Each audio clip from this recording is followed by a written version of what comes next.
प्यारी सी परी कथा फिल्म जो संजय कुमार और शशि कपूर की उपस्थिति से उन्नत हुई है। दुर्गा देवी एक अमीर विधवा है जिसकी सौतेली बेटी शांति और एक बेटी रूपा है।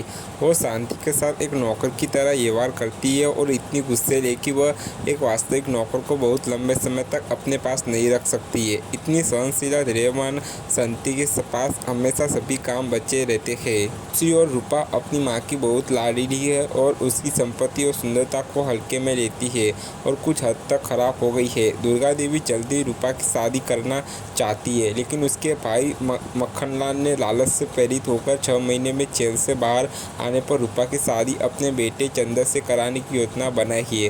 वह रूपा के सामने आने वाले हर प्रस्ताव को तोड़ देता है। इसमें एक अमीर व्यापारी रतनलाल का प्रस्ताव भी शामिल है। रतनलाल ने अपने पूर्व नियुक्त दुर्गा देवी के मृत पति अमीचंद की मदद से व्यवसाय में अपनी शुरुआत की है। वर्षों तक विदेश में अपना भाग्य बनाने के बाद वह भारत लौट आए हैं और उसने अपने उपकारों के बारे में पूछताछ की है। उसे शांति और रूपा के बारे में बताया गया है और वह चाहता है कि उसके बेटे उनसे शादी करे। मक्खनलाल ने इसे सिर से खारिज कर दिया है। अपने स्वयं के अपमानजनक स्वागत के अलावा रतनलाल शांति के साथ खराब व्यवहार का गवाह बनता है और अमीचंद की बेटियों द्वारा सही काम करने का दृढ़ संकल्प करके घर लौटता है। वह अपने बेटे राम और लक्ष्मण से लड़कियों से शादी करना और दुर्गा देवी को सबक सिखाने के लिए कहता है। बेशक वे तुरंत सहमत हो जाते हैं और केवल दुर्गा देवी और मक्खनलाल की सहमति से लड़कियों को अपनी पत्नी के रूप में घर लाने की समय खाते हैं। वे अपनी योजना बनाते हैं। राम एक नौकर के रूप में पेश आएगा और शांति से प्रेम लाभ करने की दुर्गा देवी के घर में काम करेगा और लक्ष्मण महाराज के बेटे के रूप में रूपा को लुभाएगा। लक्ष्मण अपने दोस्त जगदीश और उसकी पत्नी लीला द्वारा संचालित एक होटल में खुद को राजकुमार के रूप में स्थापित करता है, जो संयुक्त रूप से साथ स्कूल जाता था। लीला और रूपा दोनों अब लेडी क्लब की सदस्य है। वह रूपा को फंसाने की योजना में लक्ष्मण की मदद करने के लिए सहमत हो जाती है। वह महाराज सोसाइटी में बसा हुआ है जिसने निम्नलिखित सुविधा है।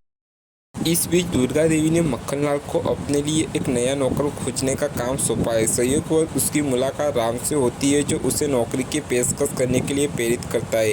राम बिल्कुल पैसा नहीं है जैसा कि वे एक नौकर से उम्मीद करते थे, लेकिन उन्होंने उसके विलक्षण तरीकों को अपनाने का फैसला किया है क्योंकि इन दिनों अच्छी मदद पाना बहुत कठिनाई है। वह तुरंत ही शांति से प्रभावित हो जाता है। हालांकि उसकी और रूपा की आपस में इतनी अच्छी नहीं बनती है। अगले हफ्तों और महीनों में वो खुद को घर में शामिल कर लेता है। शांति को उससे प्यार हो जाता है और दुर्गा उसकी सलाह पर भरोसा करने लगती है। शहर भर में लक्ष्मण रूपा के साथ भी आगे बढ़ रहा है। लीला की मदद से उसने उससे अपनी संपत्ति और परिष्कार से प्रभावित किया है। अपने आकर्षक अच्छे रूप को ना भूले और अब वह उससे प्यार करने लगी है। वह देखता है कि उसका दिल तो अच्छा है, लेकिन वह बिगड़ेला और हकदार है। मक्खनलाल और उसकी कुटिल पत्नी क्रोधित है लेकिन असहाय है क्योंकि राम और उस लक्ष्मण उन्हें बार बार मत देते हैं। हमें एक प्यारा गाना सुनाया गया और लक्ष्मण और रूपा के साथ पेड़ों के चारों ओर नृत्य किया है।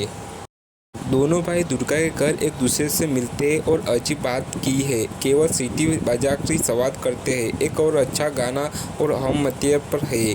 फिल्म का दूसरा भाग शादी और उसके बाद के घटनाक्रम को समर्पित है। राम और शांति लक्ष्मण द्वारा अपमानित होने के बाद चले जाते हैं, जो उन्हें बताता है कि शांति दोनों बहनों में छोटी है। वे रतनलाल के घर जाते हैं जहाँ शांति यह जानकर आश्चर्यचकित हो जाती है कि उसका नया पति अमीर है और नई बहू के रूप में उसका गर्मजोशी में स्वागत किया जाता है। हालांकि लक्ष्मण के पास एक रास्ता है। इससे पहले कि वह रूपा को वश में कर सके और आश्वस्त हो सके कि वह उससे प्यार करती है, ना कि उसके पैसे से, वह एक नाटक का मंचन करता है जिससे पता चलता है कि वह एक राजा का अमीर बेटा नहीं बल्कि गरीब है। वह हर रात शराब के नशे में धुत होकर दुर्गा और रूपा के पास घर आने लगता है और गाली गलौज करता है और अधिक शराब खरीदने के लिए वह कुछ गहने भी चुरा लेता है। दुर्गा मक्खनलाल से हस्ताक्षर कराने और उसे लक्ष्मण से छुटकारा पाने में मदद करने के लिए कहती है और उसे और उसकी पत्नी को अपने साथ घर में रहने के लिए आमंत्रित करती है।